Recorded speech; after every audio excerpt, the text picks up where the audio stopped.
right, I'm Michael L. Perry. If there's been one theme for tonight, it's about collaboration through software. So I've been thinking, how do we collaborate through software?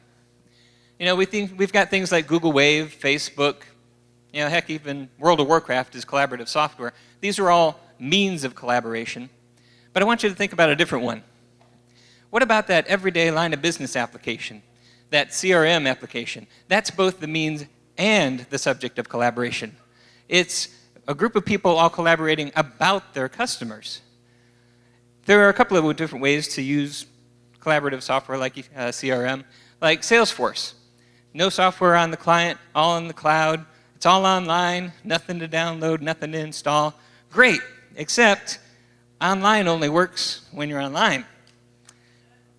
So what are we going to do? How are we going to collaborate through software when we're not online? We have to solve the traveling salesman problem. No, not that traveling salesman problem. I'm talking about the salesman on the airplane traveling to the customer. He's got his laptop, he's got a subset of his data, he's got to make business decisions with that data. How is he going to collaborate through software? How's he going to get to his data if he can't get to his database? Well, fortunately, we've been thinking about this problem.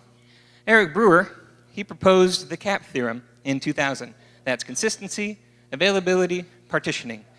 Consistency means that two people looking at the same system will see the same thing. Availability means that you can get to your data. And partitioning means that a subset of your data can exist in one place while a different subset exists in another place, say a laptop on an airplane. The CAP theorem, CAP, says that you can only have two. So if we can only have two, which two do we need? Let's think about that traveling salesman. He needs to get access to his data, so availability is non-negotiable. He needs a subset of his data, so partitioning is required. So that leaves consistency. If we have to have availability and partitioning, then the CAP theorem tells us we have to do without consistency. But wait a minute. How can I collaborate with you if we have two different views of the world? How can we be collaborating if we look at the system and see two different things? Well, fortunately, it's not required that we see the same thing at the same time. It's enough that we become eventually consistent. Werner Vogels uses this idea of eventual consistency to scale Amazon to over 300 million page views per day.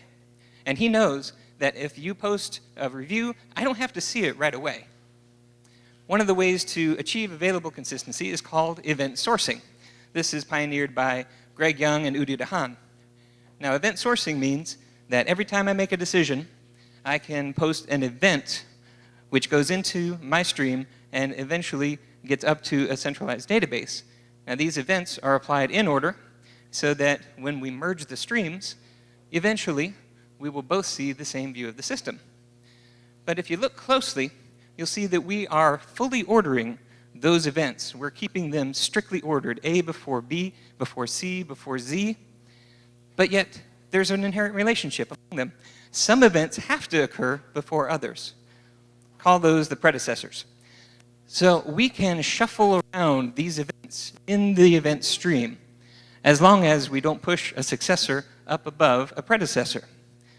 This is good. So this means that we can work with a subset of the events, and we can have just partial order, not a full, strict, rigid, full order.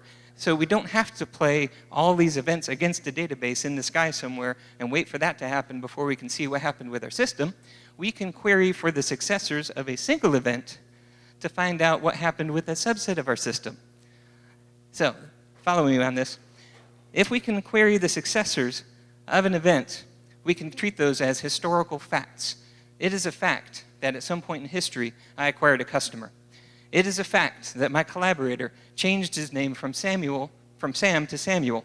So I can query the successors of that customer fact to figure out the current state of my customer without going to a centralized database. And so we can exchange these events, get a common view of a subset of history. We can eventually become consistent, and we can solve the traveling salesman problem and collaborate through software. My name is Michael L. Perry. Just search at the L, and you'll find me. Thank you very much.